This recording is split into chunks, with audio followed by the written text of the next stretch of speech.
नमस्कार दोस्तों, आप देख रहे हैं आईएएस वेदा और मैं हूं रजनीश जैन।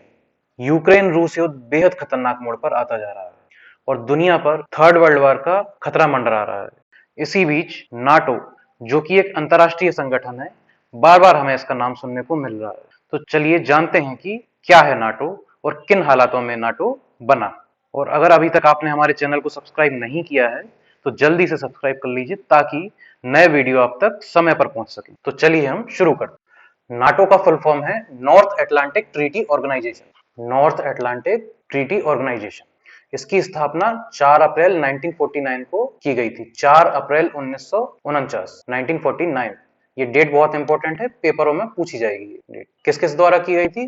तो संयुक्त राज्य अमेरिका यानी यूएसए, कनाडा और कुछ पश्चिमी यूरोपीय देश, इन देशों द्वारा नाटो की स्थापना की गई थी। क्यों की गई थी? तो सोवियत संघ यानी यूएसएसआर, यानी वर्तमान में रशिया जिसको कहा जाता है, उसके खिलाफ एक सामूहिक सुरक्षा की भावना पैदा करने के लिए इस समूह की स्थापना की गई थी। तो नाटो सामूहिक रक्षा के सिद्धांत पर काम करता है। सामूहिक रक्षा के सिद्धांत पर। अब ये सामूहिक रक्षा क्या है? तो इसका क्या मतलब हुआ?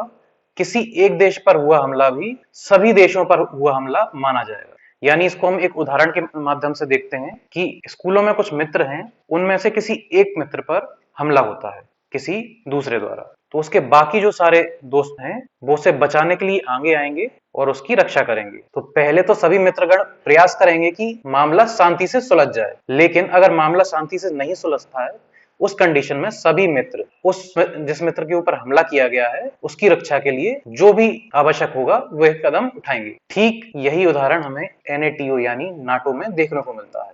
तो नाटो के सदस्य देश किसी भी देश पर हुआ हमला नाटो के सभी देशों पर हुआ हमला के तौर पर देखा जाएगा और उसी अनुसार उसका प्रत्युत्तर भी दिया जाएगा। यहाँ ये जानना जरूरी है कि नाटो इस शक्ति का प्रयोग अनुच्छेद 5 के तहत करता है। नाटो यानी नॉर्थ अटलांटिक ट्रीटी ऑर्गेनाइजेशन के तहत एक अनुच्छेद 5 बनाया गया है जिसके तहत इस शक्ति का प्रयोग नाटो करता है। तो वर्तमान में नाटो में 30 सदस्य देशों की संख्या है। 30 देश। हम कौन कौन से देश हैं हम आगे देखेंगे इनको। इसका मुख्यालय है ब्रुसेल्स, बेल्जियम में। ब्रुसेल्स, बेल्जियम, अच्छे से याद रखिएगा, पेपरों में पूछे जाने की पूरी संभावना है। तो नाटो यूरोप और उत्तरी अमेरिका, यूरोप और उत्तरी अमेरिका के देशों के मध्य एक सैन्य गठबंधन है। हम नाटो के इतिहास को एक बार देख लेते हैं।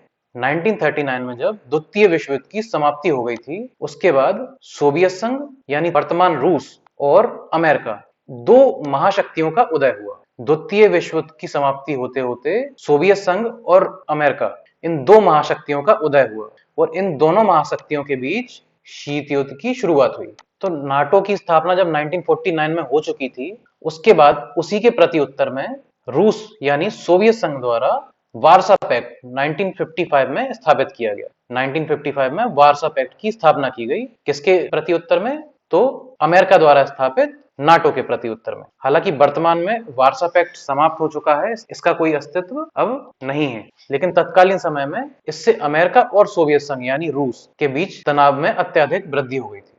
तो नाटो की स्थापना का प्रमुख उद्देश्य सोवियत संघ की शक्ति को कम करना था और साम्यवादी विचारधारा को रोकना था। सोवियत संघ यानी रशिया। साथ ही साथ राजनीतिक और सैन्य तरीकों से अपने सदस्य राष्ट्रों, जो नाटो के सदस्य राष्ट्र हैं, उनकी स्वतंत्रता और सुरक्षा की गारंटी प्रदान करना। उनकी स्वतंत्रता और सुरक्षा की गारंटी प्रदान करना। वर्तमान और भविष्य के खतरों से निपटने के लिए नवाचार एवं अनुकूलन के साथ साथ उपकरणों के निर्माण को प्रोत्साहन करना। यहाँ उपकरणों से आशय है हथियारों के निर्माण से, और सदस्य देशों के बीच एकजुटता और सामंजस्य की भावना पैदा करना। अब हम जानते हैं नाटो और भारत के मध्य संबंध। तो सबसे पहले हमें ये जानना जरूरी है कि भारत नाटो का सदस्य देश नहीं है। जो 30 सदस्य देश हैं उनमें भारत नाटो का सदस्य नहीं है, लेकिन अमेरिकी सीनेट ने भारत को नाटो के सहयोगी देश का दर्जा दे रखा है। भारत को अमेरिकी सीनेट ने नाटो के सहयोगी देश का दर्जा दे रखा है, और ये साथ ही साथ इजराइल और साउथ कोरिया, इन दोनों देशों को भी ये दर्जा प्राप्त है।